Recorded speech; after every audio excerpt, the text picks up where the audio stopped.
Hi, welcome everybody to another video of Aquaculture Insight. Today we're talking with Jeroen Schuphof. He's the production manager of Til-Aqua International, and we will be talking about his experience in aquaculture, his education and his plans for the future. So Jeroen, thanks for having me. Yeah, of course, me and Jim, we know you already quite some time, but for the viewer at home, could you tell a little bit about yourself? Well, I studied aquaculture and fisheries in Wageningen. I started in 1997 and I graduated in 2006. And I was lucky to find a job afterwards immediately. I did my internship at Zon Aqua Farming, Zuidoost Nederland Aqua Farming, it was called. It was a large tilapia farming project where they started to do tilapia breeding and farming in the Netherlands, in large recirculation systems of 600 tons yearly production.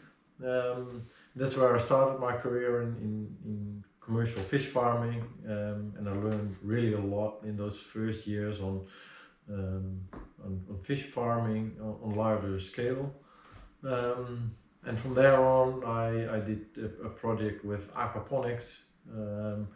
And after that, it was also with tilapia, and from there I found a job with Til-Aqua, and that's where I still am.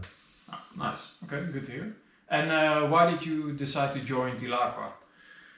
I decided to join Til-Aqua because it was a breeding company. It was a small company, but a lot of potential.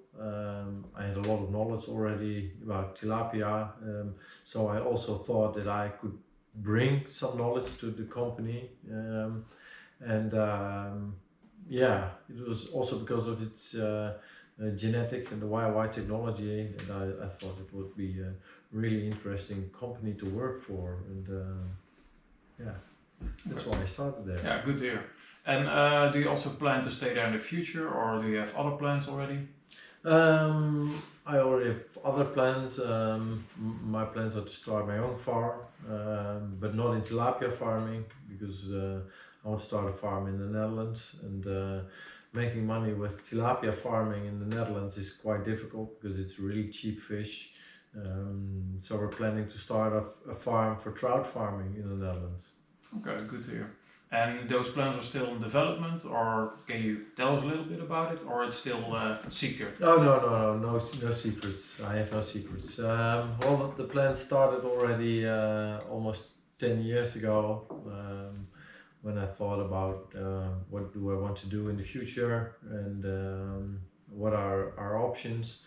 And we did together with my partner Harm Luisman, we started a project with farming trout here in this village, with on the side of a large paper factory, where we could reuse water and heat and facilities, and from there it started, and well, it's been quite some years since then to find the best location, because we couldn't continue with the paper factory, but we finally found a good location, and we were working on legislation and the paperwork for the start of the farm, and at this moment we're looking to raise enough money to start. Yeah.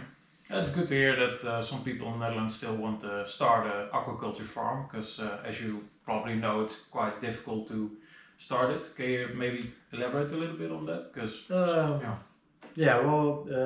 Starting a fish farm in the Netherlands, to specify it a little bit more, is not really easy because of a lot of legislation. For the government it's relatively new, for investors it's relatively new, and the Dutch market isn't an easy market, because the Dutch consumer isn't famous for paying good money for good quality. The Dutch market is mainly the consumer who buys the cheapest product, and the cheapest product is not a product made in the Netherlands. You can always find a cheaper product from abroad, so it's really difficult. to make money with an expensive product is a fish made in a recirculation system. Okay. But despite that, why did you choose to go for rainbow trout then? Because it's quite a high-end product. Yeah, we decided to choose for rainbow trout because it's a species well known for the Dutch market. So we don't have to develop a market. The market knows the species. A lot is known about the species already. So it's not a new species with a lot of difficulties in farming it in recirculation systems. So farming conditions are well known, market is known, and there's not a lot of trout production in the Netherlands, so there's not a lot of competition. And just like in the meat sector, where you get a premium group of consumers that say we want to have more attention for animal welfare, quality, and the whole story about the product. There is not such a market yet for the fish, and we see that it's developing now. We want to start in that market. Okay, good to hear.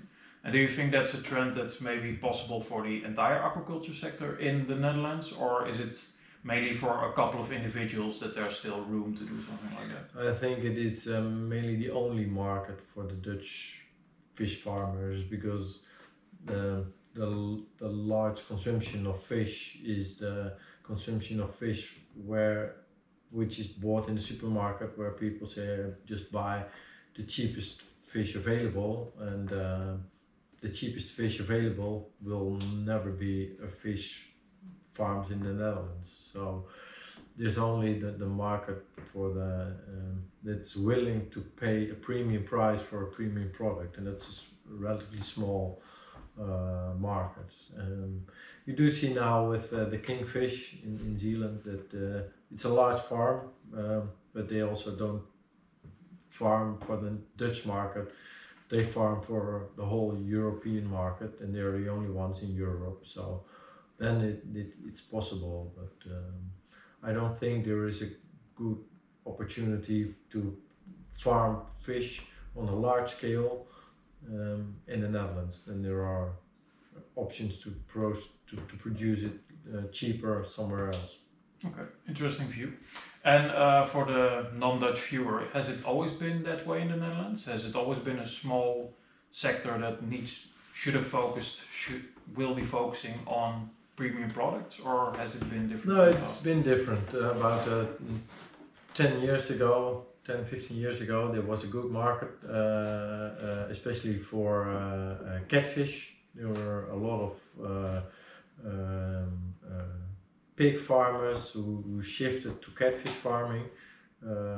Catfish was new, it was a relatively easy fish to farm, so I would almost say everybody could farm it, and it was a good market, but the market was almost everything went to Germany, and there wasn't a lot done on development of the market, on niche marketing, on marketing of the product like it's a good Dutch product. So after a couple of years in Germany, people started to farm it as well, and then also the pangasius came from Asia. It's a cheap product. It was compatible with catfish, and then the catfish market collapsed, and the catfish farmers didn't cooperate together, but they really saw each other as competitors, and now there are only a few ones left.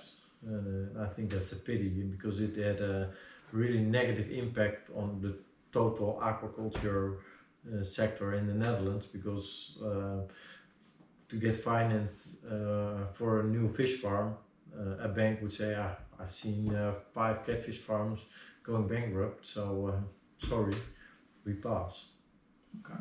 So yeah, if I can conclude that a little bit, you say like in the Netherlands we mainly need to focus on the high-end species, and it'll be a small market instead of a big market. But or am I wrong? No, it's correct. It's to farm fish in the Netherlands is all about selling your fish. making a fish is only half the work of making money with fish farming. Selling your fish is the other half, and it's underestimated too much. Okay. And do you think there's maybe more potential for Netherlands than in the adjacent sectors to farming? So say feed manufacturing, system building. Oh yeah. We have a lot of knowledge in the Netherlands. The Wageningen University has an own chair of aquaculture for more than 40 years, while in many countries they didn't even know that you could use recirculation systems to farm fish, while in Wageningen they already did some university research on it.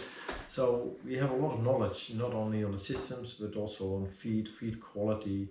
You see that also that a lot of large companies originated from the Netherlands, like Nutreco, is the Altec Coppens, but also Hendrik Genetics, a genetics company. They all work worldwide, but they all originally come from the Netherlands because we have so much know-how here, and I think we will keep on exporting that. Okay. So Jeroen, and a final question. What do you think about the developments of aquaculture in the world? What kind of trends do you see for the future? What kind of potential do you see for the future? For the future, I see a huge potential.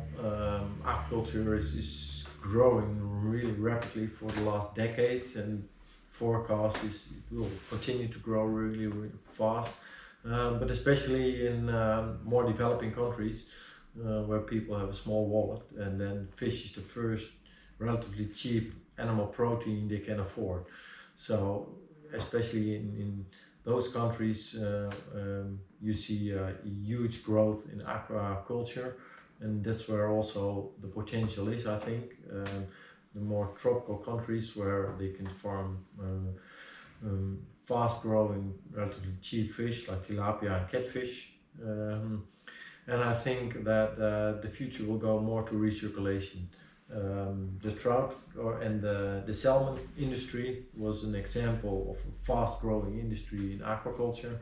The salmon industry really grew really fast in all the cages, and now you see that they are leaving the cages and going more and more to recirculation systems. And where the other half of the world is now starting the aquaculture industry with cage farming, they will go in the same direction in the next decades, just for environmental solutions, but also for animal welfare and everything that has to do with that. So that's the future, both out of Europe and into recirculation. Okay, I'm very curious to see. Well, that brings us to the end of our interview. Thank you very much for your time, and hope we can see you in the future again on our channel. You're welcome, and maybe till next time. Yeah, see you next time.